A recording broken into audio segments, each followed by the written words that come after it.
So distinguished guests and colleagues, my name is Michael Svetlik. On behalf of the IFES team, I want to welcome you to this morning's event. As an organization that's independent and nonpartisan, working globally to strengthen electoral systems and support the development of resilient electoral institutions, IFES is very pleased to convene this morning's breakfast panel.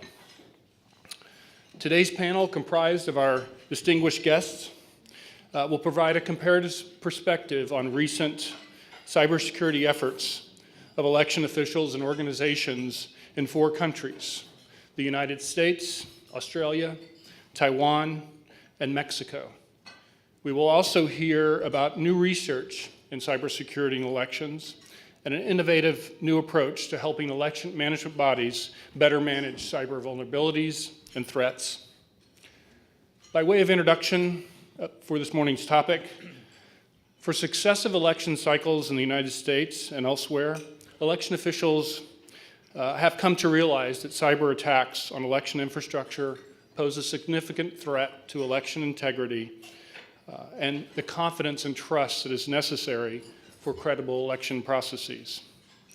And while cybersecurity is not particularly new, it is one that has gained increasing urgency given the dynamic digital ecosystem in which elections and electoral processes are taking place.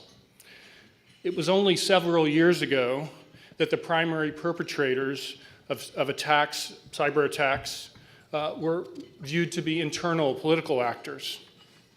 But recent experience has demonstrated that bad actors that seek to influence and manipulate elections include state actors, external forces that seek to discredit or undermine electoral outcomes.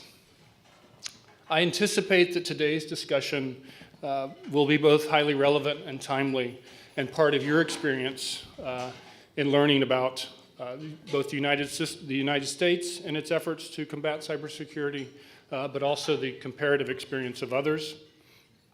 Both here in the United States and around the world, the stakes have never been higher as we seek to protect our electoral processes.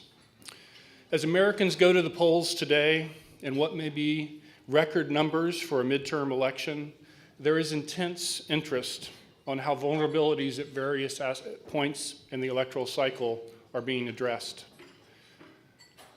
And I would contend that such interest in and attention to cybersecurity is here to stay. It's not going away. As we will continue, it will continue to be a feature of our elections, really anywhere in the world, as more and more of the electoral process is being transformed by technology. First, a few comments on the format of this morning's discussion. I will offer brief introductions of our speakers before they then provide their opening remarks. Once our guests have made their initial remarks, we will pause for brief discussion, and then we look forward to turning to you for questions and dialogue to really draw upon the rich and deep experience that exists in this room. With that, to my left, we're pleased to have with us Mrs. Tammy Patrick, who is at the senior advisor at the Democracy Fund, where she helps lead the Democracy Fund's efforts to foster voter-centric election systems and provide U.S. election officials with tools and knowledge to improve the voter experience. Previously, Tammy worked at the Bipartisan Policy Center, where she worked to promote the recommendations of the Presidential Commission on Election Administration, a commission on which she served as an appointee of former President Barack Obama. To Tammy's left, we have Tom Rogers, Electoral Commissioner from the Australian Electoral Commission. Tom was appointed Electoral Commissioner in 2014 and previously served as Deputy Commissioner of the Commission and worked as the State Manager and Australian Electoral Officer in the state of New South Wales. He's also had experience or served in the Australian Army and worked with the Australian Institute of Police Management. Welcome, Tom. Thanks. To Tom's left, we have Dr. Tsai, the commissioner with the Central Election Commission of Taiwan. Dr. Tsai is a research fellow at the Election Study Center at the National Tsinghua University in Taiwan, and has served as its director of the past several years. He was appointed as a commissioner to the Central Election Commission in 2017. On the far left, we also have Dr. Lorenzo Córdova of the National Electoral Institute of Mexico. Welcome. Dr. Córdova has been with the Mexico's National Electoral Institute since December 2011. Previously, before taking the office of president of the Institute, he served as an advisor to the Institute's president counselor, Jose Waldenberg. And lastly, but not least, my colleague, Katherine Ellena, as a legal advisor at IFES, who is responsible for providing strategic leadership and technical assistance to promote IFES's work in legal and regulatory framework for elections and election disputes. She will present after our other guests and present this new research and new approach that we're happy to debut today before you. So with those few remarks or few introductory notes on the biographies of our presenters, I'd like to turn it over to Tammy and welcome you. The floor is yours. Great, thank you so much. Good morning, everyone. It's election day in America. I've been up for a lot of hours already, and I'm very, very pleased that you all could join us this morning. What I wanted to kind of set the stage today is, I like to say that every election has a story to tell. I was a local election official in Arizona for more than a decade, and we always thought we knew what the election story was going to be, and quite often we were completely wrong. Sometimes we don't know what the story will be for this election until the ballots are long cast and long counted. It's important, I think, in this heightened environment that we're living in when we talk about cybersecurity, and one of the messages that I've been trying to convey this year most specifically is that elections are conducted by people, and people can make mistakes, and we need to make sure that we get all of the facts before we jump to any conclusions that anything that goes wrong is going wrong because of some breach of cybersecurity. And that's something that we have been really trying to take a leveled approach because there are many, many moving parts. One of the things that's interesting about the way in which elections are conducted in the United States is that it's, of course, very decentralized. There are more than 10,000 election jurisdictions that are conducting elections. The 50 states have their own rules, counties have their own ways in which they administer certain things, and then you have your municipalities and your townships. So it's ripe for all sorts of interpretations of law and process, and that can lead to some confusion at times. It's also important to know that when we talk about elections in the United States, we really are talking about two very different pieces of election administration. One is the voter registration and election management systems, and then we have our voting systems, that which the voters use to interact with and that tabulate the actual ballots. Oftentimes the general public can conflate these two things, and it's important to know that they are very distinct and very separate in the way in which elections are conducted in the United States. That's where we get into some weedy issues when things are reported as though voter registration is the same as that which you cast your ballots on. And when there are instances where there are attempted penetrations of the systems for voter registration, that the public cannot understand that that's just voter registration. They may assume that that means that their ballots can be changed. So that's a really big distinction. It's also important to know that in the United States, voters are responsible for registering themselves. It is not a function of the government. Although they have to interact with the government in order to get registered, it is incumbent upon them. And we do know that this is one of the first targets because it's the foundation of our electoral process. We also know that a large chunk of our population, 40% of the population, don't understand that they are responsible for updating their information when they move. So if you're talking about a system that the foundation of your elections or your registration, and that the voters are not necessarily aware that they're responsible for maintaining that information. When we go to vote on election day and beforehand, when there are issues, it's very problematic. So it's also important to know that not only do we have the official voter rolls, that's what the voter will check in at the polls on election day, but we also have public versions of that. And a lot of information is available depending on the state, where you can go onto the website right now and download the entire voter file for a state, whereas in other states, it's protected in a much more rigorous way. And that's where voters also can get confused. So if it's the case that there is a cyber attack on a voter registration system in a state where you can download it off the internet, that's a very different situation than one where it's guarded in another way. And it's also important to know that even though you can access the information, changing that information is protected in a much more rigorous way in the United States. I think it's also important to understand a little bit about how we vote in America and how that has changed. So I'd like to have a couple of slides here from Charles Stewart from MIT, and just look back from 2016, because I don't have the numbers yet since we're on election day. Let's look back a few years of who voted on election day, how many people voted by mail or absentee, and how many people went to the polls early and in person.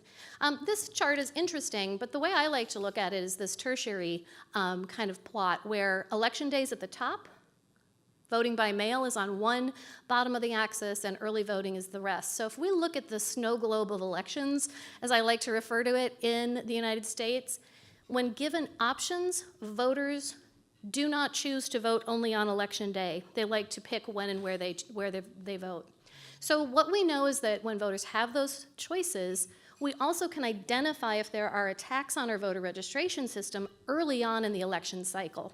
So it's good to know that, yes, it's election day today, but voters have been voting for weeks now. And in fact, we have about 40 million voters in the United States have already voted before the polls open today. We have not heard stories of massive registration issues during our early voting cycles, nor have we had issues or heard of issues of voters who've requested ballots by mail not getting their ballots because their addresses and things have been changed. And we also, as of this morning, so I came from the Department of Homeland Security Situation Room earlier this morning. That's where I'll be heading back to. As of right now, I've not heard of anything that's going on, knock on wood.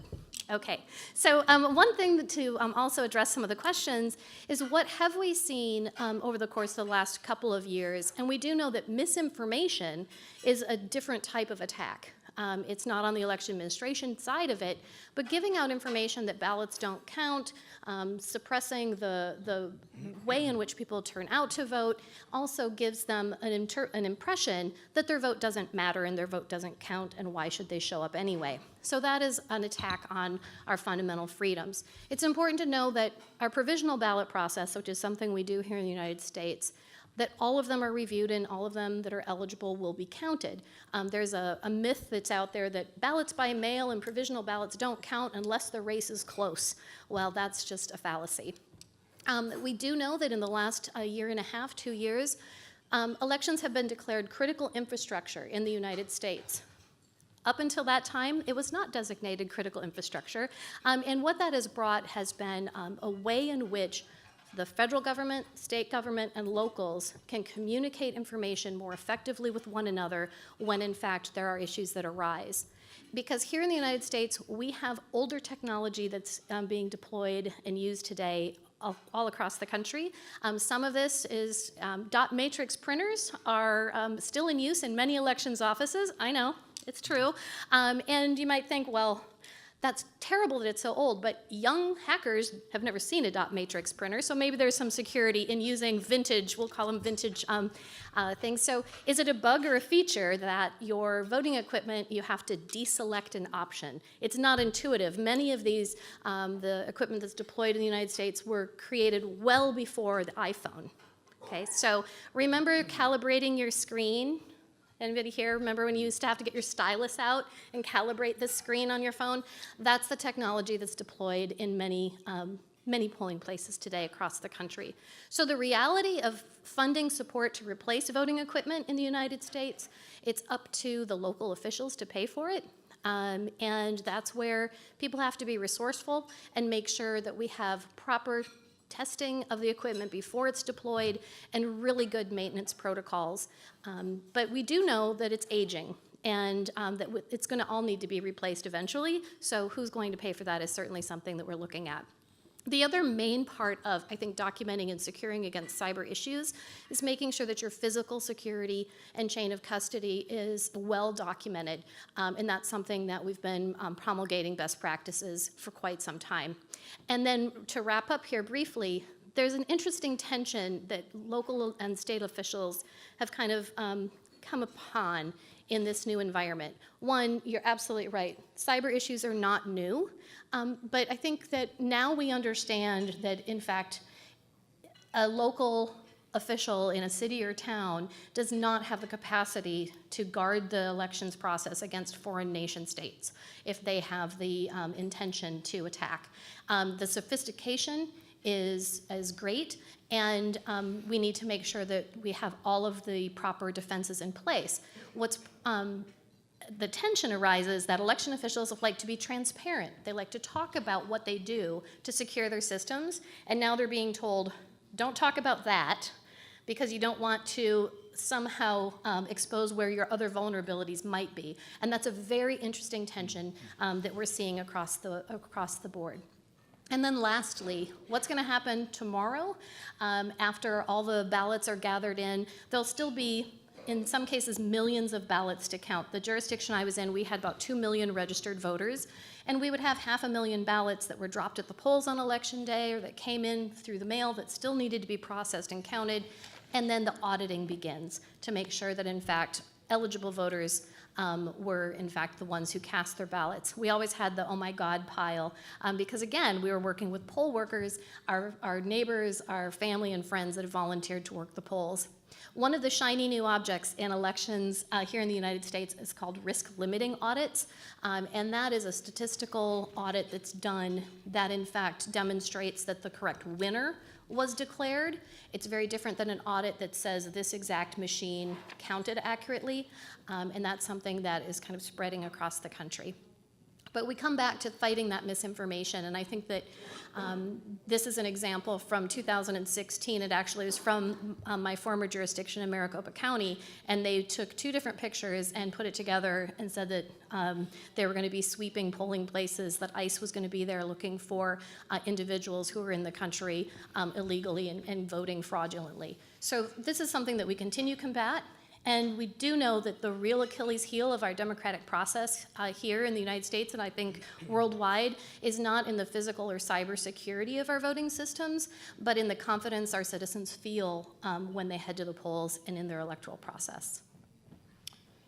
Thank you, Tammy. Thank you for so succinctly setting the stage for today's discussion. Many of you will be out and about today, seeing polling in action in the area. And I think you've given people a lot of things to think about as they're watching that process unfold. We next turn to Tom Rogers. Tom, the microphone is yours. Well, good morning, everybody, and thank you for the invitation to be here. My favourite piece of correspondence from our last federal election in 2016, and just let me tell you, I get a lot of correspondence at election time, was from an 18-year-old girl who had just had her first voting experience, and she wrote to me to tell me how disappointed she was in the experience. And she wrote to me by name and said, "Dear Tom, I've just had my first voting experience. I want to tell you it was awful." I said, "It was old. An old man marked my name off a roll and I had to vote using pencil and paper." She said, and I quote, "What's that about? Lucky for you, Tom, I've got heaps of ideas on how to fix it, and together we're going to work on this problem." I think what I can tell you is that my friend, that young voter, is going to be disappointed for a long time into the future, because paper and pencil voting remains a constant feature of Australia's electoral system, I think, into the foreseeable future. What I might do this morning is just very quickly contextualise what we do as an electoral commission, then talk about some of our challenges and how we're trying to deal with the cybersecurity challenge as well, just to set that context for you. Unlike the US system, which is very dispersed, we have the exact opposite of that, and a very centralised process, largely controlled by the Australian Electoral Commission. We have essentially 3 tasks, and they're listed on the board in front of you. So we manage the role, we deliver federal elections totally, there's no state or local involvement in the delivery of those elections, and we're also responsible for education and public awareness. I'll just add in, because it's also of interest in comparing systems, we're also responsible for electoral redistributions, which I think in the US are called redistricting, I think you call that process. So we do it all, ladies and gentlemen, which suits me down to the ground. I'm a control freak anyway. And so we have a process that's widely accepted by the Australian public where we produce the electoral process. Probably the other feature to that people understand about the Australian electoral system is we have compulsory enrolment and compulsory voting, and we fine people if they don't vote. So we've got about 96% of the Australian population on the roll, and about 95% of that enrolled population turned out to vote at our last federal election. So there's a high usage of the electoral system.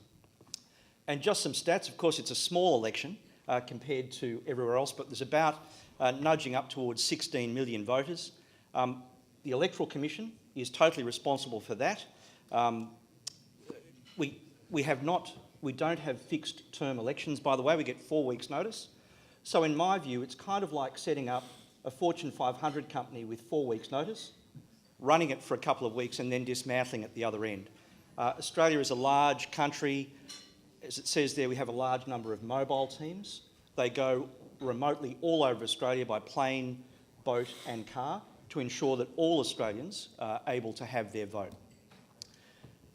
One thing to note is that the Australian electoral process is intensely manual at every step of the process. Now, that doesn't mean that we don't have heavy involvement of IT systems, and we do, particularly for voter registration, part of the vote tallying, a very comprehensive vote scanning of the Senate ballot paper, and a range of other IT systems. Like everywhere else, our IT systems are very old. And we're just in the process of going through replacing those. In fact, our IT systems use a language, a computer language that I think was developed before I left college. And I think there's two organisations still using it. Us and a prison in the former East German Republic, I think, are about it. And again, I think that's sort of a defence against some hacking as well. But for us, we're just in the process. We've just released a tender to replace those two very large systems. So, what are we actually doing? There's a few things that we're involved with right now, and the first of those is a recognition that one agency can't solve the very significant cyber threat that exists internationally with electoral systems, and it has to be multi-agency. In that regard, at the start of this year, all Australia's electoral commissions, both federal and the state commissions, which run state elections, approached all governments in Australia and requested their help in ensuring the safety of all electoral cybersecurity systems. The Australian government, sitting as a group called the Council of Australian Governments, agreed to that, and this year they've been doing a cyber health check of all Australia's electoral systems. That report has been completed. It's to be presented to the meeting of governments in December of this year, and they'll also have some recommendations. We've asked for an ongoing focus from the Council of Australian Governments on cybersecurity, and people are very aware of the issue, so that's what they're doing at the moment. I've put international there because, frankly, we're all learning from each other here. And if we look around the globe at what is alleged to have happened at various elections, we in Australia have learned from what we've seen internationally, and it's something that we're continuing to focus on. Next week in London, we're meeting with a group of other electoral commissions and an organisation called the Australian Strategic Policy Institute. So there's us, the UK Electoral Commission and several others, where we're talking about cybersecurity and trying to work as a group to produce some ideas about best practice with cybersecurity.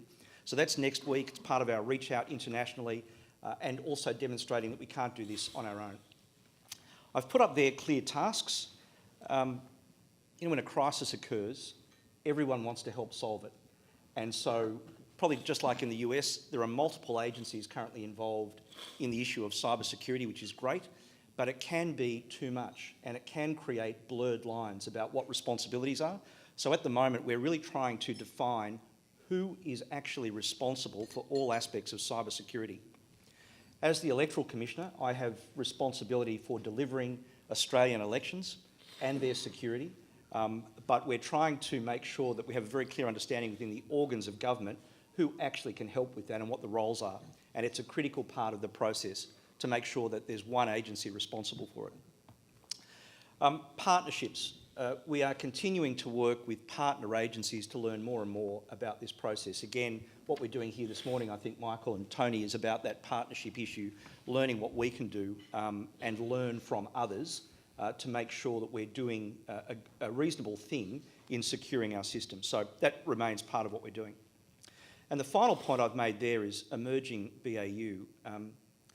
I think I've read some stuff about this, that there are some individuals who think we're just going to solve cybersecurity.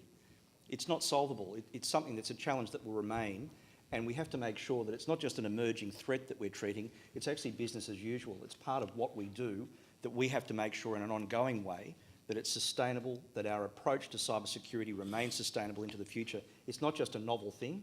It can't just be resolved. It is possible to run a perfectly secure election, as long as there are no voters or candidates. And if you have those two factors involved in it, there are always going to be risks, and cyber risks is one of those things at the moment. And finally, when we're working through the issue of cybersecurity, we've got to remain focused on the voter and make sure that we don't create a system that's perfectly secure, that we can't provide access, in my role, to all Australians. And I'll just finish off with this photo, which for me, if that was working, there we go, epitomises part of the Australian election. That is a mobile polling team that sets up in a timed way at a roadside location in a part of remote Australia. People turn up for the 1 hour that it's opened and vote, and you can see there the guy has brought along his Australian cattle dog to vote. And if you look closely, it's very Australian. He turned up wearing one shoe and a sandal, and it's whatever he had on, you know, that morning. But it's about making sure we retain a focus on the community and what the community want, as well as achieving cybersecurity. So thank you very much, ladies and gentlemen. Thank you. Thank you, Tom, for that very interesting perspective on what you and your colleagues are doing to protect Australia's electoral system. We next move to Dr. Chia-hung Tsai from the Central Electoral Commission of Taiwan. Thank you. Dr. Tsai. Okay, thank you. Thank you. Thank you, Chairman, and thank you for having me today. It's really special day because it's called Judgment Day, right? And I'm here to provide some Asian perspective, and we are going to have a local election on November 26th. So it's coming soon. It's only maybe 2 weeks from now, and I'm one of the commissioners of the Central Election Commission, and actually the Central Election Commission is having a meeting today, and I escaped the meeting, so, right? So I'm really sorry for my colleagues. So I'm also a professor of political science in my university, and I study election, mostly political behavior, since since I was a graduate student at our state. So anyway, before I give you some details about the cybersecurity in Taiwan, I'd like to give you some context of Taiwan. So as you may know, Taiwan is a country east to mainland China, and China is always claimed that Taiwan is part of China. So our situation is very sensitive, and so we kind of like sitting between the United States and China. So the international relations is very important to us. And we have elections since maybe 1960s, And right now, we have presidential election and the local election. And we have local election every 4 years and the presidential election every 4 years. So, this year's local election is very important because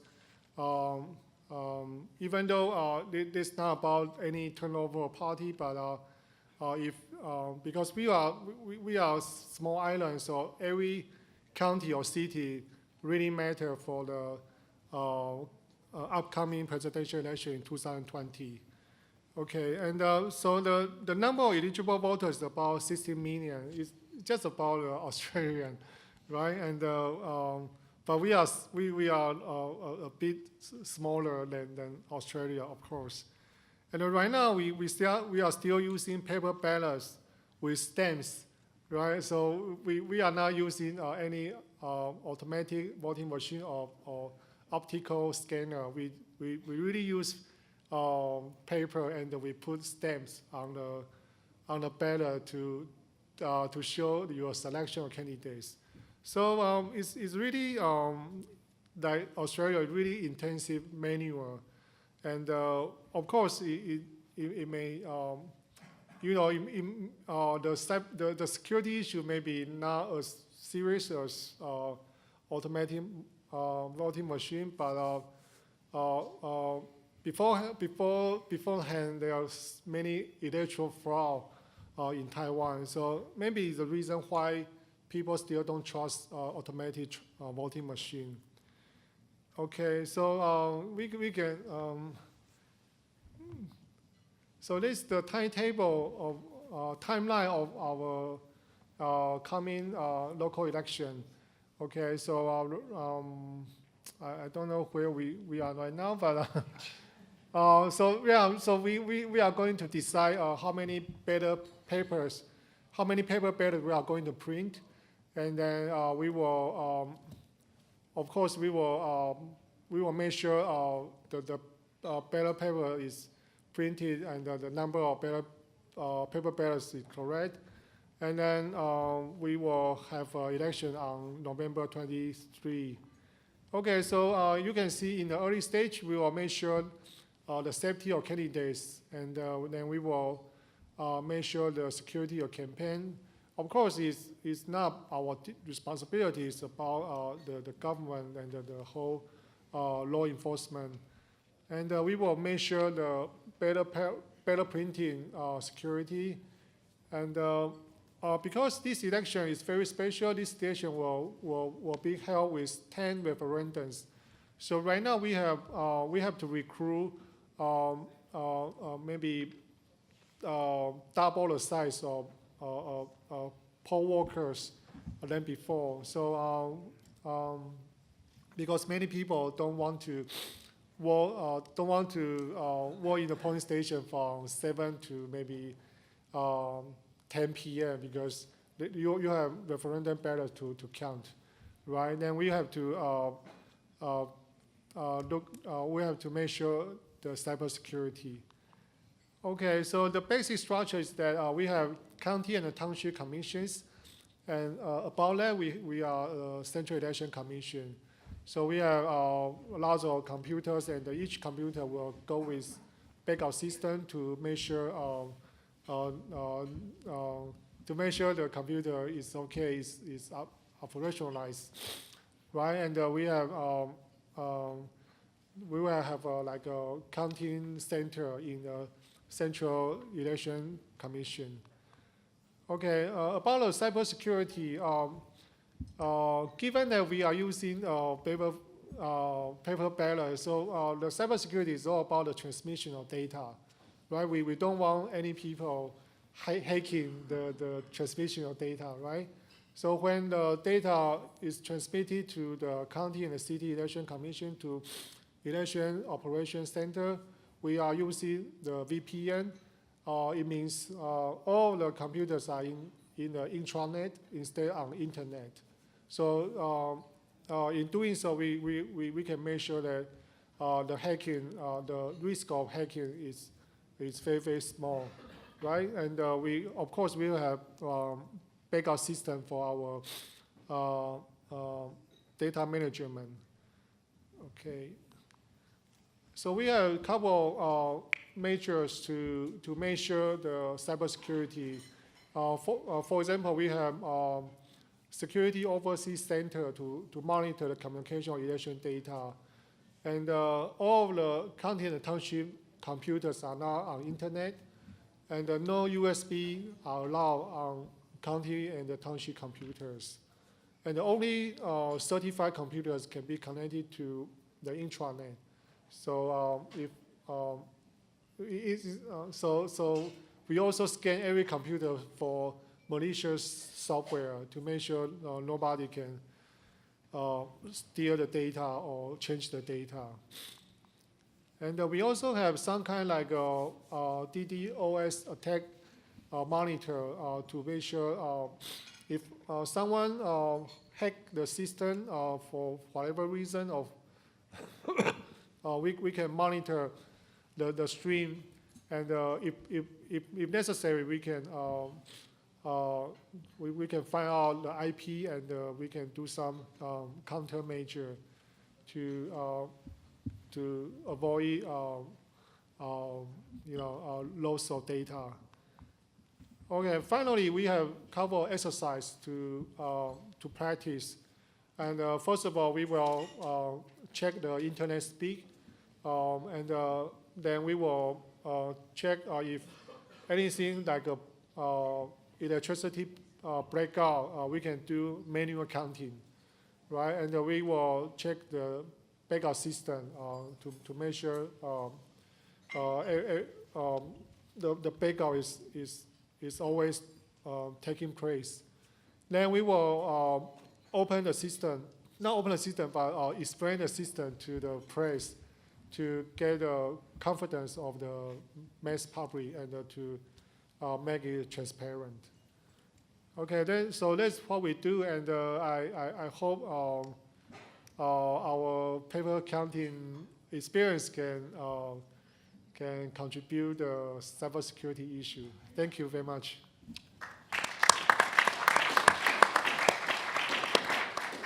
Thank you, Dr. Tsai. Indeed, your presentation did add much to our discussion, using your forthcoming local elections as a case study. It's very interesting, certainly, to hear, and I saw many people taking screenshots or photos of the denial of service attack monitoring system that you've developed. So we look forward to maybe discussing that further in the question and answer period. We next turn to Dr. Córdova from the Mexican Electoral Institute. You oversaw one of the largest elections in the hemisphere earlier this year. You're no stranger to these issues. We look forward to your remarks. Thank you, Michael. I appreciate so much the invitation. Thank you to Tony Banbury, and good luck for your presidency. Well, first of all, I'd like to say that the Mexican electoral system is very complex. I will focus today just on cybersecurity issues, but I'd like to say that the whole to understand Mexican electoral system, you must depart from the basis.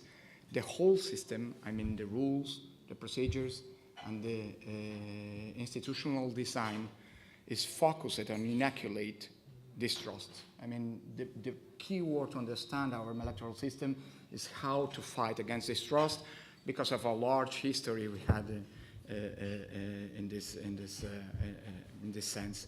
I would like to say also, as an introduction, that there are specific cybersecurity state agencies which we collaborate with, such as the Cybernetic Federal Police Division. But we decided not to depend only on their collaboration, and since since a lot of years ago, we have developed several and increasing measures to protect our cybernetic systems. I would like to start with something you must take in account. The breaking point in the transition in Mexican political history is the so-called followed system in 1988 elections. it was not technically a breakdown of the system that then was used, it was improved to count the results, electoral results, and to present it publicly. The system always worked, but what then the Minister of the Interior, which ruled elections at that time, decided was to stop the public diffusion of the results, of the aggregation of the results, to avoid misinterpretations on the evolution of the counting results. In first place, there were coming the results of Mexico City, which was won by the opposition, and they decided to wait until the results were consolidated, has a tendency consolidated, so the results were shown publicly. Well, the fact is that the fall of the system, that was a very complicated election.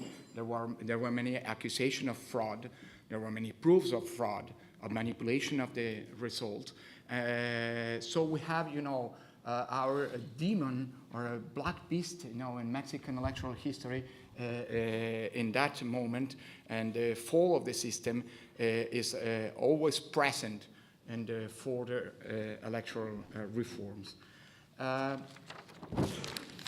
In these elections, we had this year we had, as Michael said, the largest election ever.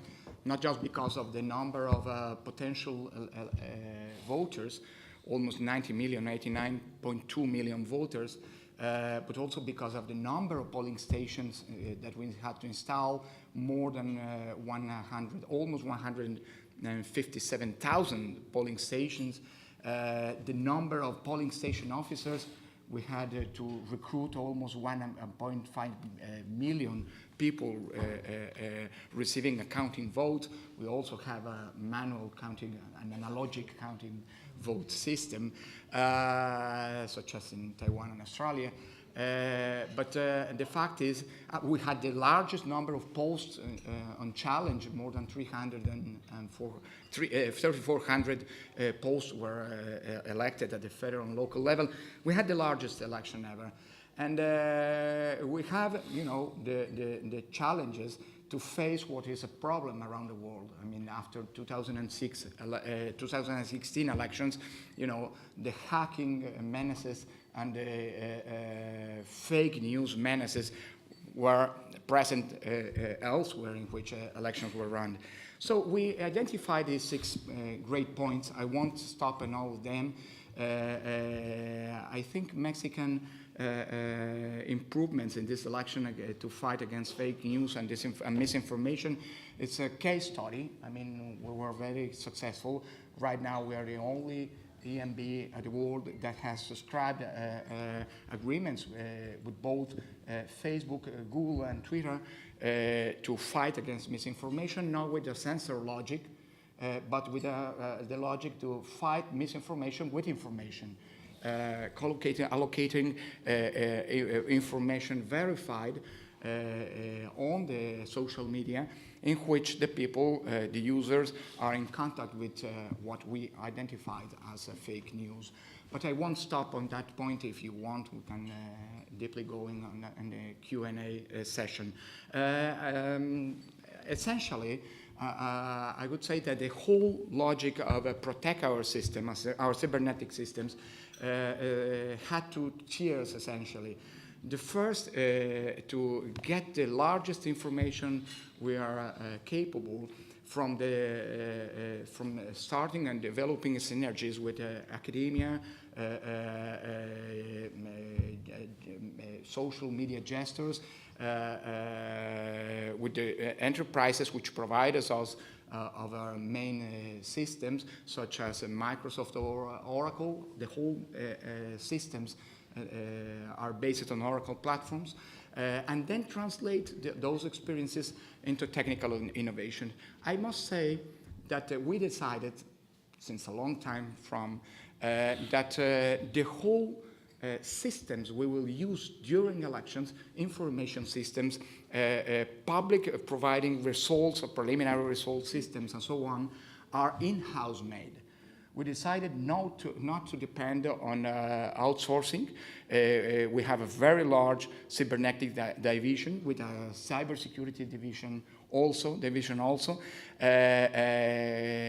whole system we improve, we build for an election is usually audited by preferably a public university such as UNAM or the Instituto Politécnico Nacional, or even private universities such as the Tec de Monterrey. During an election, we usually have display almost 32 different electoral information systems. The whole of them are in-house made. Obviously, we have a lot of many other systems which are outsourced, no? But all the systems which are neurological for running the election are built in-house. Actually, INE, if I'm not wrong, as well as the Electoral Tribunal of Brazil, we are the largest electoral software producers around the world. Anyway, the fact is that we decided to not depend on alien agencies or companies, but we decided to build it in-house. And we have a very good experience on that. I would like to say that the main system, the main information system, such as the so-called PrEP, which is a preliminary electoral results system program, or the quick counting, which is made by the electoral authority. Obviously, there are a lot of quick countings made by the broadcasting companies and so on, but we decided that every time we have a presidential elections or a governor elections, the EMBs, the national one or the local ones, should improve a quick count system. So the same time, the same day of the elections, we can provide preliminary results or estimating results. We must take in account that by the law, according to the law, the official counting of votes, the legal counting of votes, starts almost elsewhere in Mexico 3 days after the elections days has place. So these systems, we decided to, that we will build it with the company, with the companion of a technical committees, usually integrated by academicians or technicals and so on, so we can get their experience and their recommendations to improve it in our developments. Something which is fundamental for us is testing the systems before they will be used during elections. Usually, for instance, the preliminary electoral result system is tested at least 3 times. We have 3 simulations before the election. It's a national-wide simulation, so we had the time eventually to improve some novelties and some issues to get better. I won't stop, as I said, in this with this slide, but the fake news, for us, the fake news, we developed a lot of strategies. One of them, particularly important, was, as I said, the agreements with the global corporations that runs social medias. We, as our colleagues from Taiwan does, we use independent networks from internet to run our preliminary results systems, even the PrEP and so on with the quick count system. We use, obviously, internet to disseminate, to publicate the results, but the gestion of the system works in an independent network, an intranet network, despite, obviously, all the cybersecurity preventions to run it. I won't stop in this one. Well, I must say that during elections, as I said, we have our cybersecurity division, But we also improve, I said, some protection, some extra protection, contracting the services of one of the major cybersecurity providers, particularly in Mexico, that audit our systems, that help us to prevent cyber attacks, and eventually to collaborate during the rejection of those attacks. I will finish just saying that this year, for instance, we had the largest cyber attack, service denial attack, ever a state agency has received it in the recent times. It was not an attack during election day, it was an attack settled 3 or 4 weeks ago, before the election day. It was obviously an attack who was testing our capabilities to resist those attacks. We were successful in resisted. I can say it right now, our technicians asked me, do not say anything about cyber attacks during elections, because as you know, this is a sort kind of defiance of challenges to hackers. But I mean, the elections came to good port, so I can say we had this kind of attacks. It's very usual. We had the largest attack and we resisted so much. Thank you so much.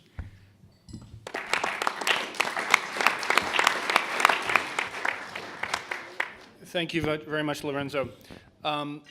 We've heard so much rich, varied experience from our first 4 speakers. I want to invite my colleague, Katherine Ellena, to discuss a publication, some research effort that she's led within our organization that's highly relevant for today's discussion.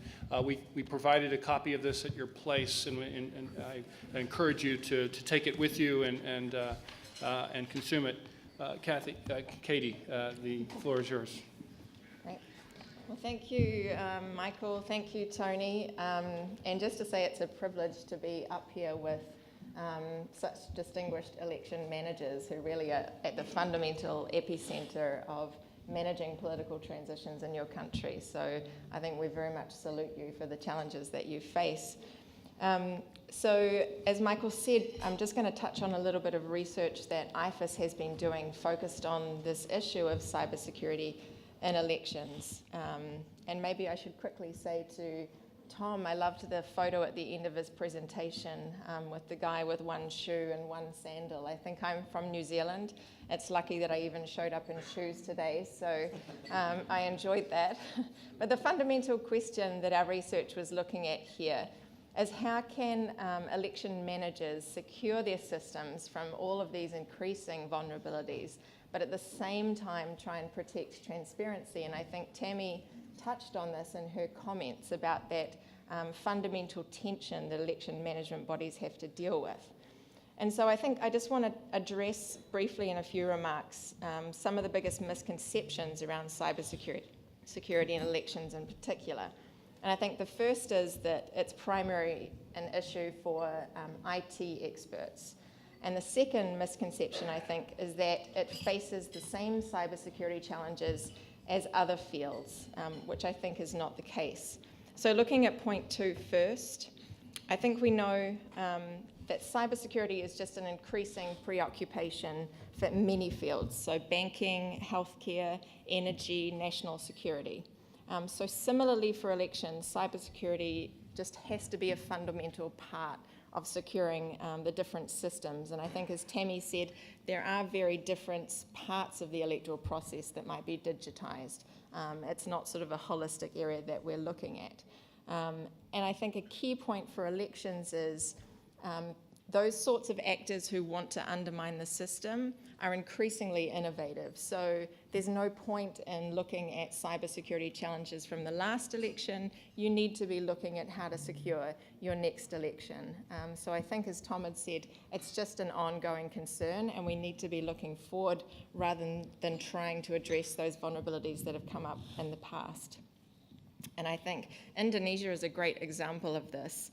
We did a cyber assessment there recently, and looking back to 2004, the main challenge they faced there was their website was defaced. But if you look at this year alone, they've faced distributed denial of service attacks, spear phishing, a honeypot system inside the actual EMB network. They've had a virus embedded in a JPEG image that went to a WhatsApp group within the Commission. They've had a fake Facebook account reporting certain hacks.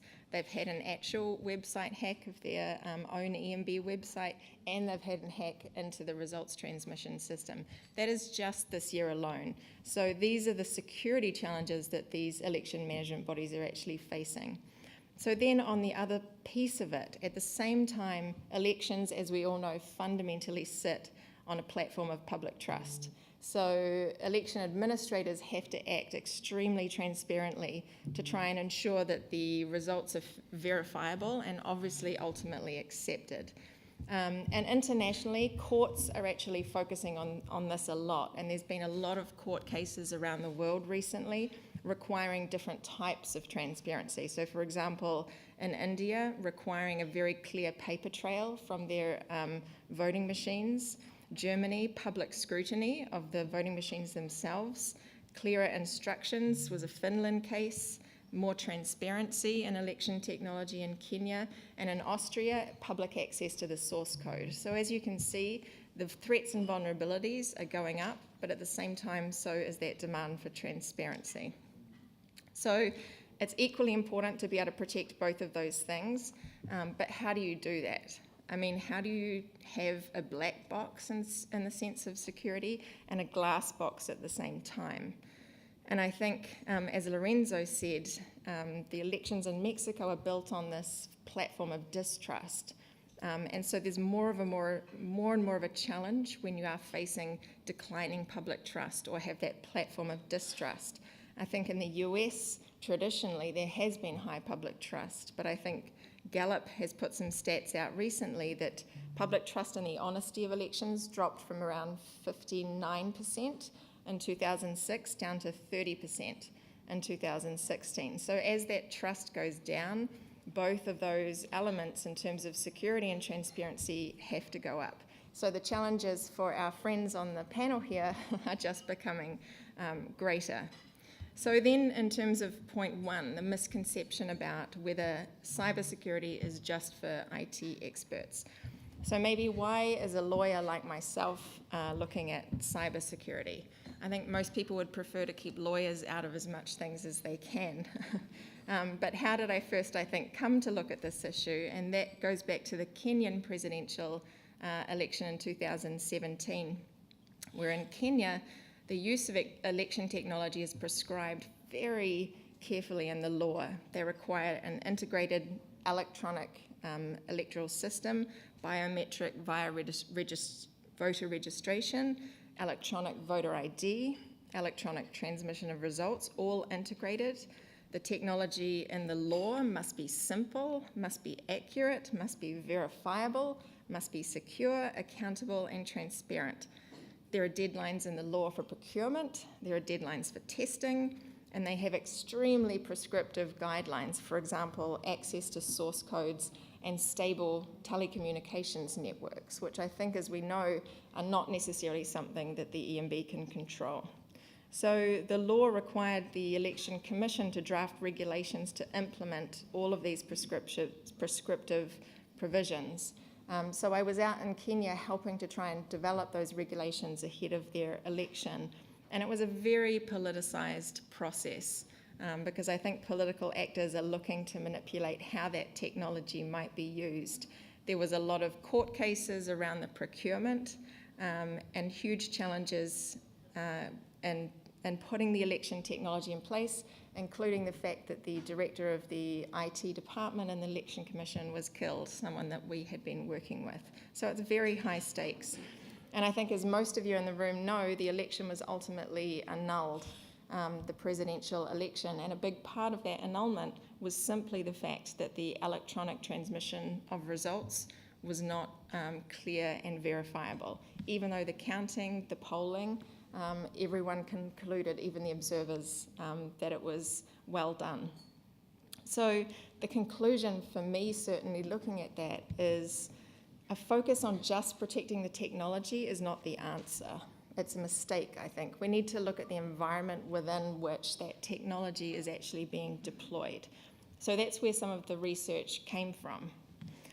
So IFES has been looking at what we have developed and called a holistic exposure and adaptation process, bit of a mouthful, so we're calling it the HEAT process. And I think we've found as part of our research that election managers often focus on security concerns when they're collecting the data, but perhaps not so much on how the data will be processed, transmitted, and stored. And I think what we wanted to look at were the different types of exposure that an election management body can actually face beyond just the technological. And so you can see here we have 5 different types. And the first one I think is the obvious one, and one we've been talking about a bit, which is just the technology exposure. So for example, hacking or system failure. And in IFES here in the US has been tracking different vulnerabilities. And I think one of those that I've seen recently in Wisconsin, I think there are 35 million voter records available for sale on the dark web, I think through some of this sort of hacking or technology exposure. Now, human exposure is, I would say, one of the biggest ones, and perhaps not focused on enough. So this is where you might have poorly trained election officials, or you might have malevolent officials using data systems. It could just be a USB put into the wrong computer, or it might be a phishing email that someone opens and clicks a link. Political exposure is what I talked about a little bit with Kenya. For example, manipulation and how the laws might be drafted, or in the procurement of election technology itself. Legal exposure, really restrictive guidelines about how technology can be used, which can put the EMB in a really difficult position and lead to litigation. And then procedural exposure is the sort of procedures that might be put in place that could be poorly designed, that create vulnerabilities in how the data is actually managed. And I think an example of this in the US, I think there were 120,000 voters in Los Angeles who were left off the voter roll simply because of incompatible file formats and how the procedural process was done for voter registration. And I think these different types of exposure can really have significant impact for election managers. One example is in the Philippines, where there was recommended criminal charges against the chair of the commission simply because they were holding him accountable, the individual, for not putting these cyber protections in place. So what is the HEAT process that IFES has designed? It's designed to get at those 5 different types of exposure to help an election management body not just focus on the technological platforms that they might be using, but to think more holistically about where the vulnerabilities actually might be that could end up in a court case, could end up in hacking, could end up in a human training failure. So the idea is actually identifying what is it that you are trying to protect. And I think, like as Tammy said, there are different platforms that might be digitized. Most countries around the world now do digitize at least some aspect of elections, most commonly, I think, voter registration, but some do many other pieces. The second piece is collecting the information, so all of the relevant information that might be needed to actually assess those different types of exposure.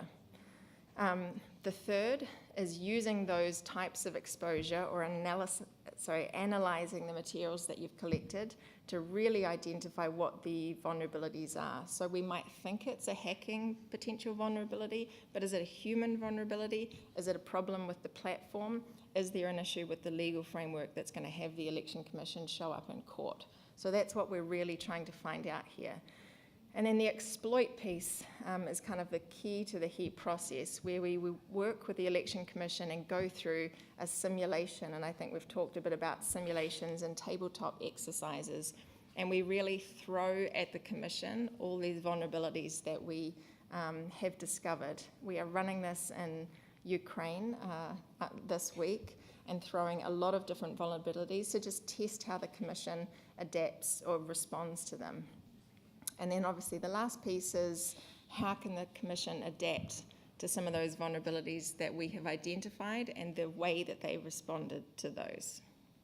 And I think hopefully next up we'll be trying to pilot this in Indonesia. So maybe just last, something to leave you with. Given all of these concerns and these challenges, given that questions about cybersecurity and the threats are going higher and higher, the need for transparency is going higher and higher, is the answer more technology or is it less technology? This image here of the blockchain vote, I saw from an article on Kenya a month ago, which gave me heartburn as I was reading it. I think from everything they have learned from the election annulment, now a discussion about, is there more technology? What's the next best technology that they can put in place? And is blockchain now going to be the answer? The other photo here had the privilege of being out in the Gambia for their elections in 2016, where there is no technology. They rely simply on voting with marbles and little tin drums, which was beautiful to watch. An extremely high trust environment, even though they're coming out of a 20-year dictatorship. So what's the answer? Is it just going back to completely manual systems? Not necessarily. I think, you know, from IFES's perspective, there can be benefits in technology along with traditional manual pieces of the electoral system, as long as they go well together and are mutually reinforcing. And so I think the HEAP process is designed to look at what the vulnerabilities really are when you make your decisions about what technology you might put in there, and then to look at holistically the vulnerabilities and risks that you might face and take steps to be able to address those moving forward. So I'll leave it here. I think you all have a copy of this for bedtime reading and happy to answer questions. Thank you.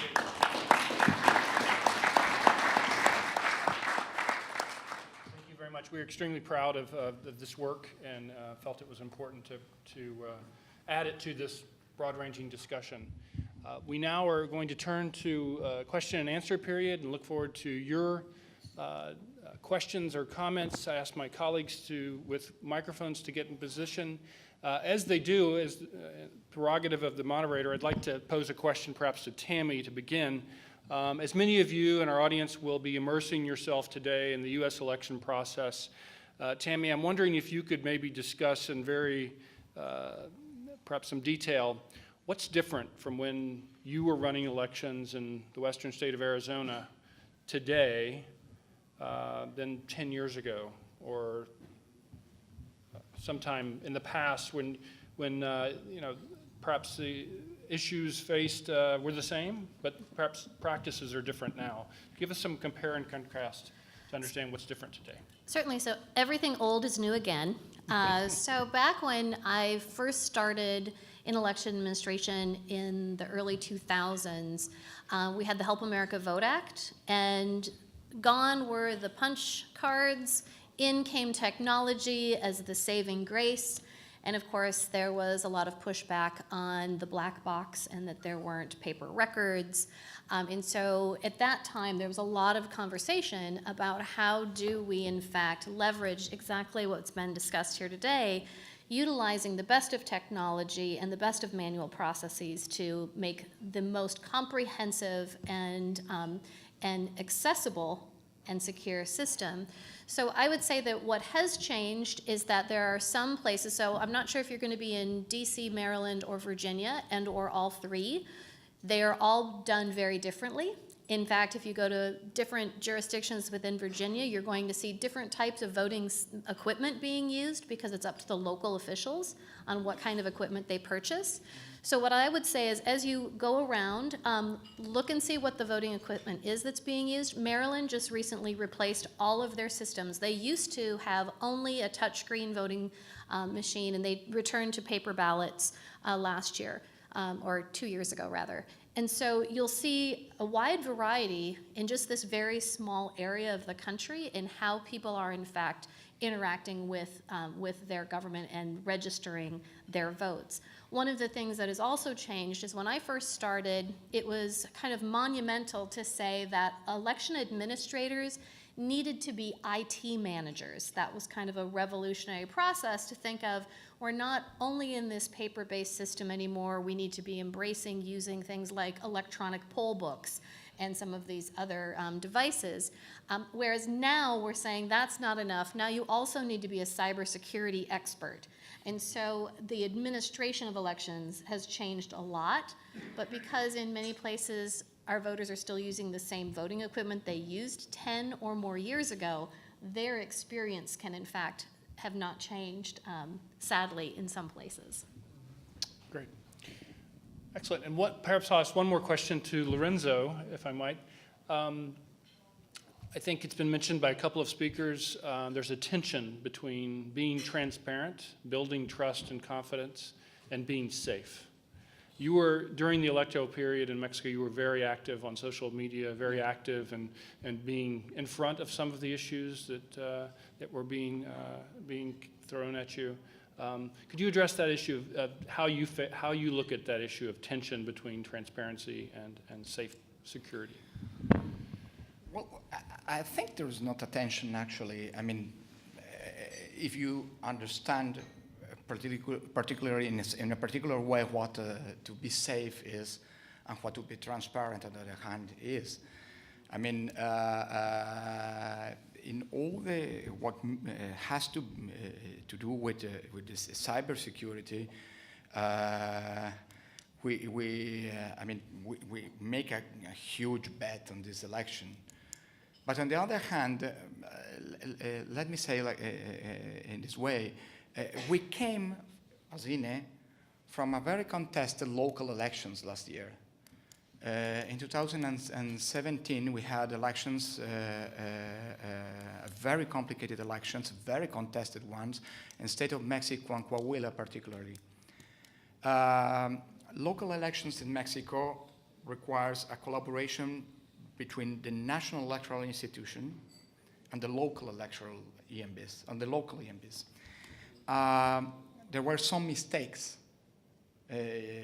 particularly in the quick count in Coahuila, that we as a national institution come over and explain. And we assume that if you have to explain a problem, you're not explaining anymore.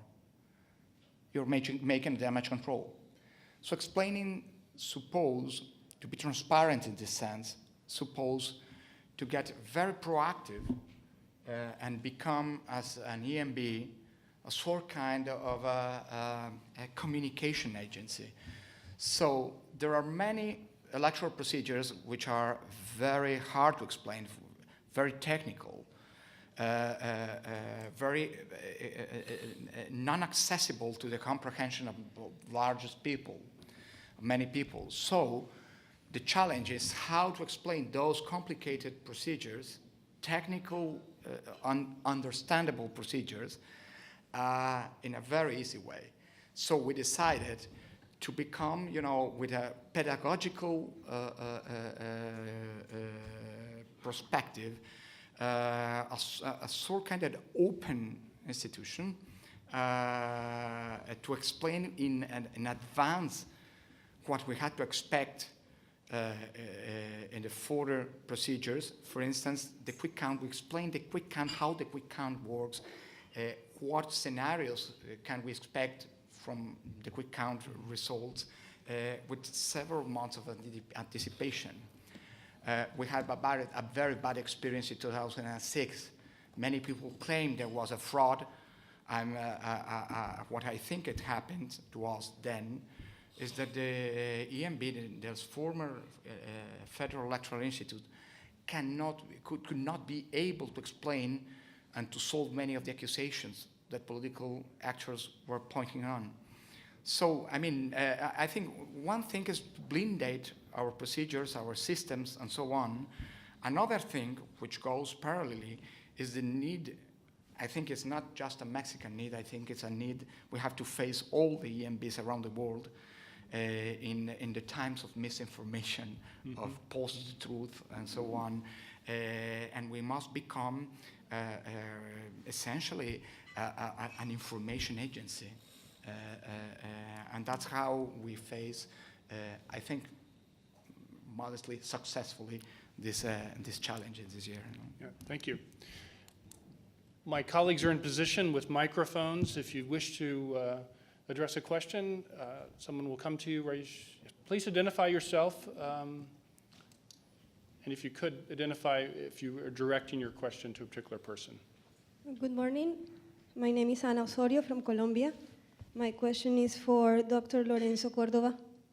Is it likely that Mexico is implementing e-voting in the foreseeable future? And what's INE's stance on e-vote? A very good question. I would actually extend that question to the other paper-based systems that were discussed today, and perhaps our other presenters could also address it. Okay. Very quick and a telegraphic answer. We have a problem, which is the law. I mean, we have established in the law the manual, the ballot voting procedure. However, in the last reform, the 2014 reform, INE has to improve and has the chance to improve an e-voting procedure from abroad votation. We hadn't the chance, because there are a lot of clauses we have to accomplish, we hadn't a chance to improve it in this election. But right now, we're already building this e-voting system, which is essentially an internet voting system, but just from abroad. We hope that if we succeed in this task, which we want to improve in the next presidential election, we want to test it in some governor or some local election in the next few years. If we succeed in this task, I think we will open, the way to introduce a voting system. If you take in account the amount, the size of our elections, I'm definitely. I wasn't. I was very. I distrust the voting system when I became an electoral official. Right now, I'm convinced that we have to transit into it. So, but we have right now a legal problem, and it should be a legal reform to improve it in Mexico. In the national election. Other perspectives on transitions to more electronic voting manuals, systems?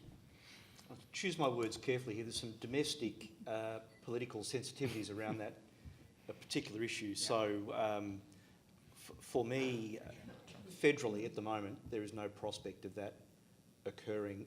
There is some internet voting occurring with some of the Australian states at their state elections. In fact, I think New South Wales has run the largest internet voting experience globally. And so we are closely working with our colleagues in the Australian states, but at the moment, federally, the law is an issue, and I won't say more than that because I'll get in trouble domestically. So that's where we are. Dr. Tsai? Yeah, I think e-voting means efficiency voting, right? Because we are in 21st century, and it doesn't really make sense to stick with paper-based voting. But as I mentioned before, we kind of there is political sensitivity, and because many Taiwanese are working in mainland China, and if we are doing like early voting and absentee voting, some people will be skeptical about the secrecy of vote in mainland China. And of course, we don't have any diplomatic relationship with mainland China, right? So they cannot go to any consulate or any office to cast their ballots. So of course we are aware of the e-voting, but people just don't. So so far it's difficult for people to accept that, okay, Taiwanese can vote everywhere in the world, including mainland China, right? So, but I think there could be some turning point. Because our election law requires that we have to develop the electronic signature system for referendum petition. So if people are used to the electronic signature for referendum, maybe they will accept the fact that we can move on to e-voting in the foreseeable future. Thank you. Thank you. Yeah, such a transition to, we've experienced that here in the United States, a transition from manual to more electronic both in terms of optical scan and also direct record electronic. Tammy, some thoughts on that? Certainly. So it is federal law in the United States that military and overseas voters can receive their ballot electronically via email or an electronic portal 45 days prior to the election. And that's for all states. There are some states that extend that to voters with disabilities domestically. So if they have someone who's housebound or what have you, they can also access that system. And there is one state, and that's the state of Alaska, that allows anyone in their state to receive their ballot that way. So that's to receive the ballot. To return the ballot, about half of the states allow for that ballot to be returned electronically. And this is where the word choices get interesting. They include fax. Remember fax machines? They include fax as an electronic delivery system or return system. So it's depending on your semantics. Some of those systems do not allow the voter to mark their ballot on the machine, on their device and submit it that way. They have to print it out and mail it back. So it's kind of a hodgepodge of blending those two types of systems. And each with their own concerns and real and perceived issues around security and Correct. maintaining trust and confidence in the system. And when you talk to voters with disabilities, that's where some of the tensions also arise between access and security. So you can talk about access for the general population to be able to approach and to interact with a device. But when we talk about returning to paper, voters with disabilities that have dexterity concerns, vision concerns, interacting with paper is the worst of all worlds. And so having some sort of an electronic interface can in fact benefit many voters. Katie? Sure, and I just wanted to add that I think this is an area of experimentation, particularly I think related to out-of-country voting. And so I think there still remains to be seen how some of these experiments play out. And I know for this election in the US, I think West Virginia is actually piloting a blockchain app on the phone for military voters and out-of-country voters. So it'll be very interesting to see how that actually works out and what kind of trust there is in that. And I was on the phone last night with the Commission in Papua New Guinea and Bougainville, who are facing down a national referendum on independence. And one of the options that was being discussed for out-of-country voting on this referendum was online voting. Whether that pans out, I'm not sure. But I think it's particularly an area of experimentation for those voters out of country. Great. Questions or comments? Yes. Please. Thank you. Gabrielle Bardall with IFES. So thank you all for your great presentations this morning. We all recognize that cybersecurity has a gender dimension. IFES's own research has been demonstrating this. We've been seeing election management bodies, candidates, political journalists who are women who are receiving up to 3 times as much harassment, threats, and other online issues as their male counterparts in some places around the world, and that includes political revenge porn against EMB commissioners, hacking, misinformation campaigns. And we also recognize that election management bodies are really directly involved in dealing with this as part of cybersecurity efforts as well as other inclusion efforts. I think Mexico is a great example. Last year or earlier this year, a report came out that about 8 million women in Mexico have experienced online harassment. And the Mexican election management body has just introduced a protocol to deal with this type of problem exactly. So I was wondering if you could speak a little bit about that. Thank you. Thanks. Lorenzo?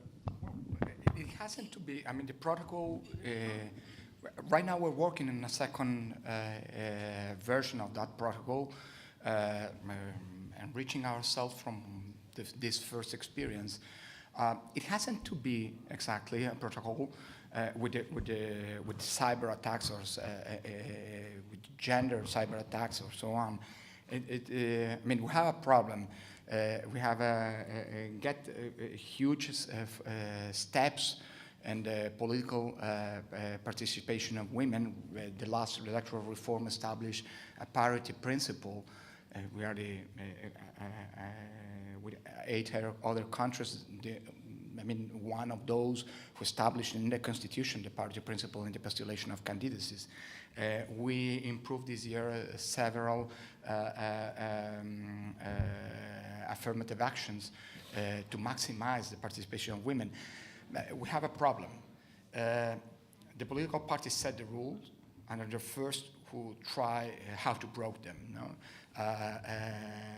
There are a long history, and that's in that sense. And the same happened with the efforts to prevent political violence against women for gender reasons.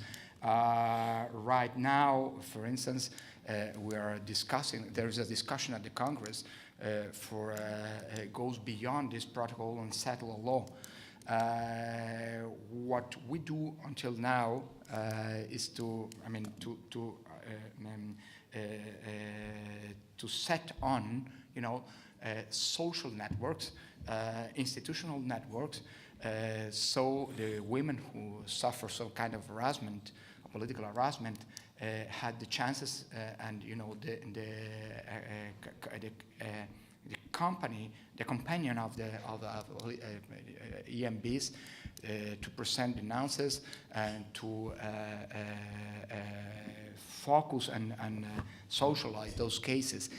It has not to be essentially something with internet or with cyber attacks, but we are on our way. I think the next step is precisely to improve our procedures to prevent this kind of violence, political violence, which is particularly offensive in some states, such as Chiapas.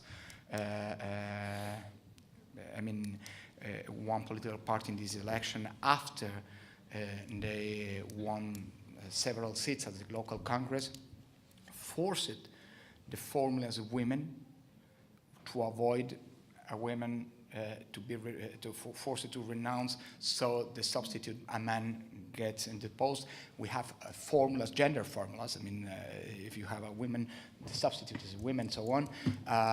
They forced the whole formula and the subsequent formula to renounce. So this party says, for instance, well, we have no women formula, so we must appoint a man formula. We decided that a political party in that situation lose the post, lose his place at the Congress, and it was reassigned to another political party. But it's a very complex issue, but it has not to be essentially with cyber security or cyber attacks. No, it's a whole more holistic procedures. Okay, I think we have a question here in the front. Sherry, question here in the front. Thank you very much. Thank you, Michael. Manuel Carrillo, INE of Mexico. And I put attention in different presentations, and I was thinking about the transparency and versus security. No? What happened with the technology? Is technology broken the security in the electoral system, in democratic system? We are working to create a technological system to protect and to guarantee free and fair elections. But what about the education? I saw Mr. Rogers announced in the third place civic education, democratic education. And I was surprised with Tammy said the conclusion was surprise for me. Americans, they believe in the procedures, but the problem with the confidence of the people is, I think, it's very, very important to work of the democratic education, the values to manipulate or to conduct the technology. Technology, if they don't have orientation, ethical orientation, democratic orientation, is only the power of the technology. I think is it democratic way that we are going on? Thank you for your comments. I might start off and just talk quickly about education, because it's a critical part of what we do, and I know most EMBs do something like that, but we run in our national capital an electoral education centre, and we have about 100,000 school kids a year that go through that, and we explain in detail the process, the importance of democracy and the importance of voting.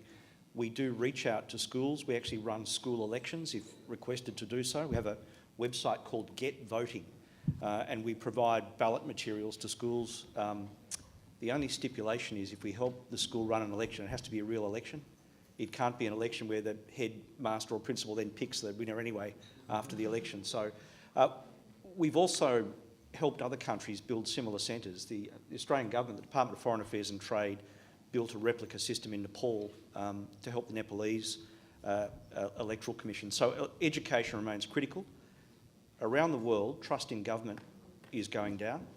We're lucky. The last survey of the last election, about 80% of people, more or less, have faith in the Electoral Commission to deliver a sound result.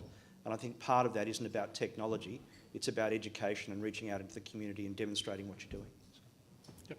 We have one final question, if we could. Yes. Thank you so much for the presentation. My name is Anya. I'm also with IFES. And my question is to you as administrators about leadership skills. Because I think the crisis that we have experienced in various elections across the globe is how do election administrators lead the organizations and countries throughout this? And I wonder if within your institutions you focus on leadership for certain staff or groups of folks you work with versus just how to manage elections. Thank you very much. Thank you. I throw that out to the panel. Anyone care to? If I could just jump in real quickly on that. So I did not grow up saying, I want to be an election administrator. I don't think many people know that it's even a thing, which to me is really sad because it is an amazing profession.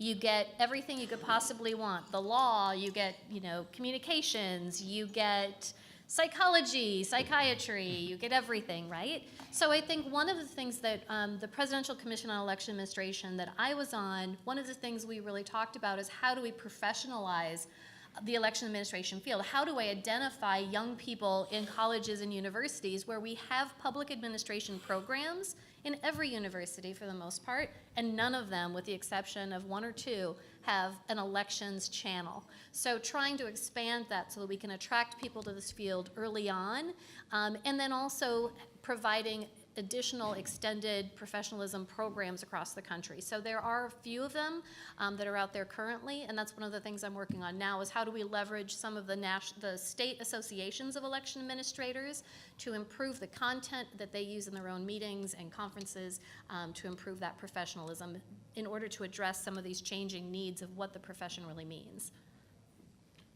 Other thoughts? It's critical.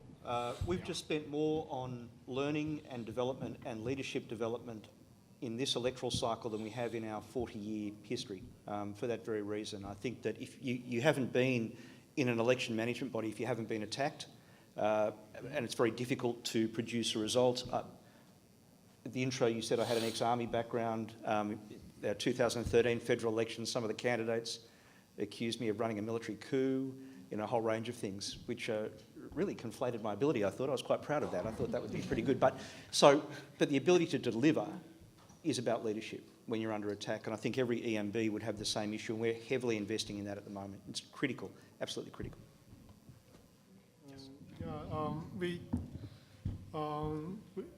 I happened to join the AAEA in the meeting in October, and we are talking about the independence of EMB.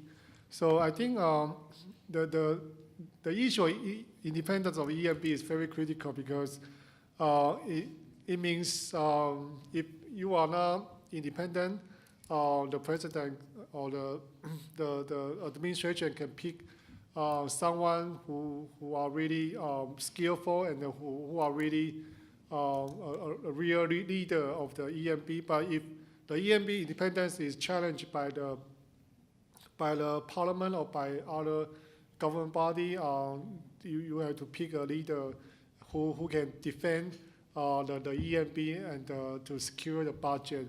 So I think in Taiwan, our EMB is not totally independent from the government, but our government try to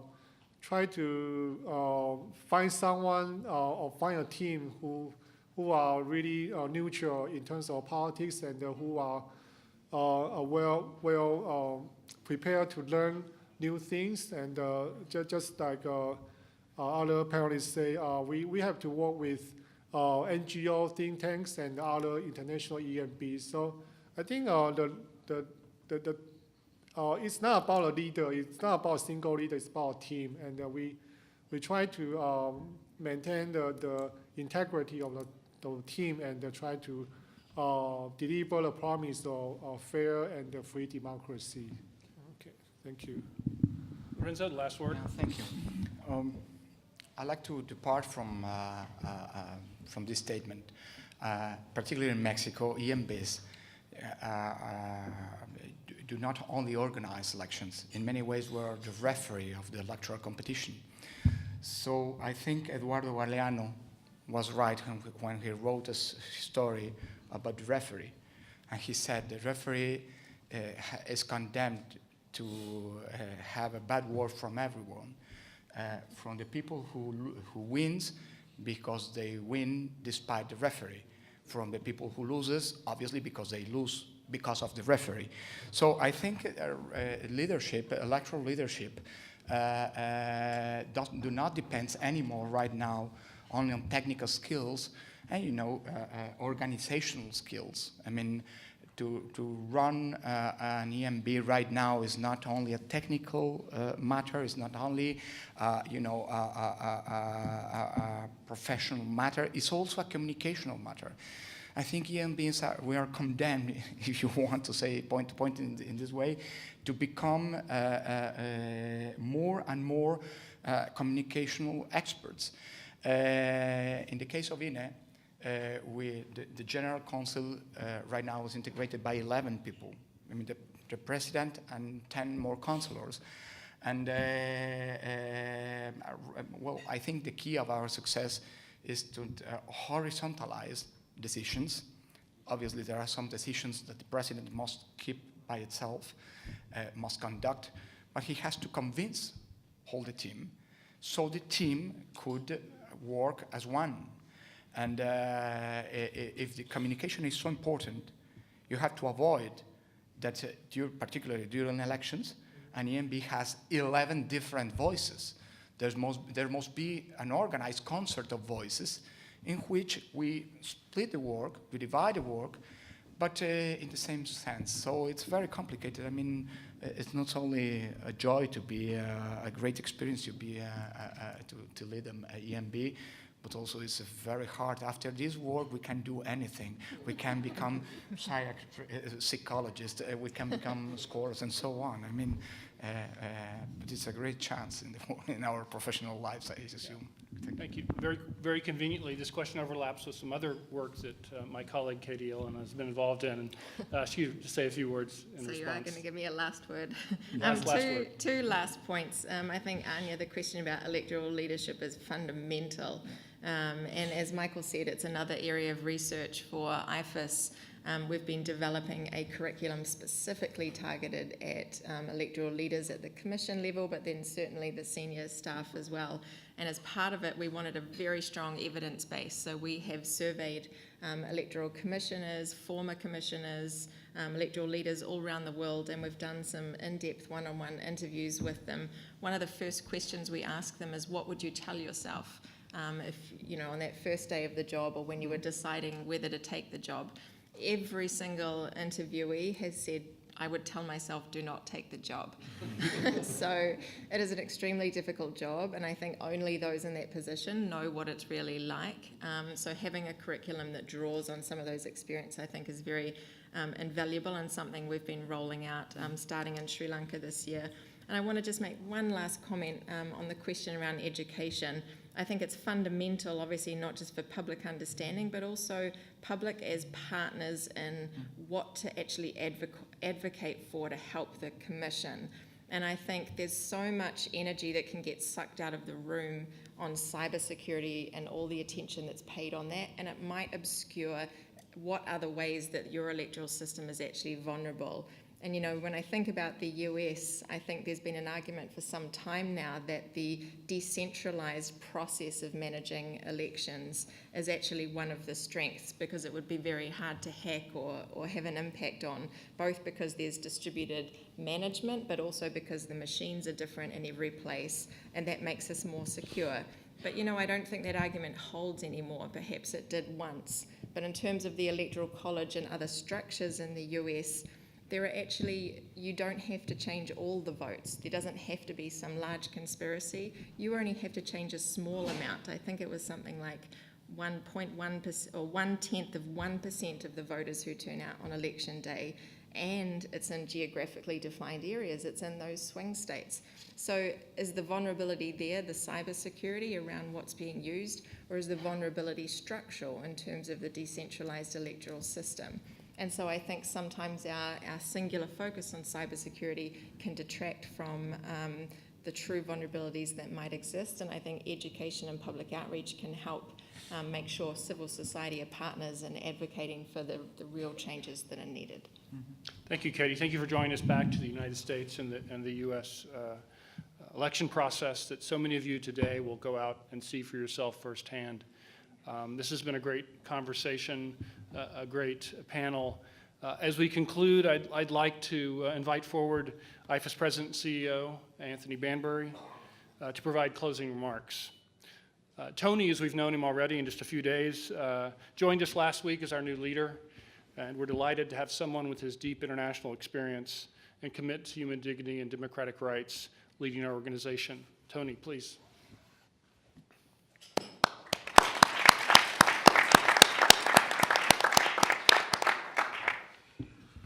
Good morning, everyone, and thank you, Michael, very much for the introduction, but especially for your leadership and the way you moderated the panel, and thanks also to your teammates, your colleagues from IFES who put together this morning's event. I think it's been great. Obviously, some of our guests had to leave. I'm sure everyone's got a very busy schedule today, so I'll make my remarks very brief. As Michael said, I just had the great privilege of starting in this new role as President and CEO of IFES last week. This is my 4th day on the job and the very first public event I've participated in this role, and I'm absolutely honored to share that important experience for me with all of you. So thank you for being here. I can't tell you how exciting it is for me and how honored I am to be stepping into this role and joining such an impressive organization with such an amazing group of people. And I think you all know how great the people at IFES are, both in terms of their professional expertise, but also the collegiality and their commitment and passion to these important issues. At IFES, we believe the right to vote is a fundamental political and human right, and since 1987, we have worked in over 145 countries across the globe to protect and promote this right. For over 3 decades, the IFES team has dedicated itself to giving a vote to every voice. As an independent organization, IFES is uniquely positioned to develop technical advice to election management bodies, policymakers, and other election stakeholders. Our assistance is tailored to the specific needs and realities of each country and culture that we support. I have the honor, the privilege of welcoming and thanking a number of people for being here. I'd like to start with the IFES board members who are here, who joined us this morning. Obviously, they're also very busy. I'd like to welcome the diplomatic community who is here representing through their embassies our partners, our most important stakeholders, the governments with which we work and whom we try to support around the world. I'd like to also welcome representatives of the U.S. government, USAID. Had the pleasure of meeting Asia this morning and look forward very much to working closely with her and her team. We have a group of Ukrainian university students here who are enrolled in an IFES Democracy from Theory to Practice Civic Education course, and they won an essay competition on the subject of elections and are here for that. So congratulations to all the Ukrainian students, and thank you for being here. I'd like to welcome the chairman of the Libyan High National Election Commission and the chairman of the Libyan Central Committee for Municipal Elections who are here this morning. We're very proud of the recent announcement by the governments of the United States and Denmark of their joint support for the upcoming municipal council elections in Libya through IFES. And in August, we signed an MOU, a Memorandum of Understanding with the Libyan Ministry of Education to develop and introduce a curriculum on civic education, as a subject that was just talked about, the importance of it just talked about. IFES has also enjoyed a very close working relationship with Mexico's National Electoral Institute since 1983. We signed renewed the MOU a year ago. We've done some great work, of course, peer-to-peer exchanges. IFES has benefited, and our partners have benefited from that peer-to-peer work, and it's great working with Dr. Córdova, Lorenzo Córdova, who I had the pleasure of meeting yesterday. Likewise with Tom Rogers, had the chance to meet. I also got a laugh out of the photo, so thank you for showing that to us. We'll be signing an MOU today. We're very pleased to work with Tom and his colleagues on the Electoral Commission on best practices, particularly in the Asia-Pacific region. Dr. Tsai, thank you very much for being here from the Central Election Commission of Taiwan. I found your presentation very informative and for me very interesting. One of the things I particularly was intrigued by was the reference to the campaign period being 1 week long. And living in the U.S. and being a U.S. voter, I can say I would firmly adopt such a proposal for the United States if the campaign periods here were only 1 week. I think that's a great practice. Anyone who watches TV in the U.S. would probably agree. And I also want to thank the very generous support for this event of the Taiwan Foundation for Democracy. We would not have been able to do it without them. And finally, thank all the panelists, Tammy, Patrick, and my colleague, Katie, Ellena. I think the presentations of all the panelists, the Q&A, helped elucidate the challenges we're facing from so many different perspectives. And while all the normal challenge, quote-unquote normal challenges, the regular work of EMBs has to continue. There's a fast-changing world out there that requires EMBs to adapt to these challenges using different methods. IFES is strongly committed to working in partnership with EMBs around the world to help face these challenges. And the presentation that Katie gave on, I think, what is really a very impressive paper on cybersecurity in elections and how to look at it not just as a technology issue, but a much broader and more complex one, is an example of the kind of expertise that IFES can bring to the table and use to support the critical work of EMBs. The work is as important as ever, but because of the challenges that are facing, it's more difficult than ever, and we together need to find a way to confront those challenges. So I think the kinds of events of today and really the partnerships that are represented by the panelists, those of you in the room, and IFES is exactly the kind of approach we need. So if we can, let's please give a final round of applause to our panelists who gave us such a great education. So thank you very much for coming on this extremely important day. I hope the rain has let up. I hope those of you who are going out to observe electoral processes in DC, Virginia, Maryland have a great experience. And thank you again very much for coming. Thank you.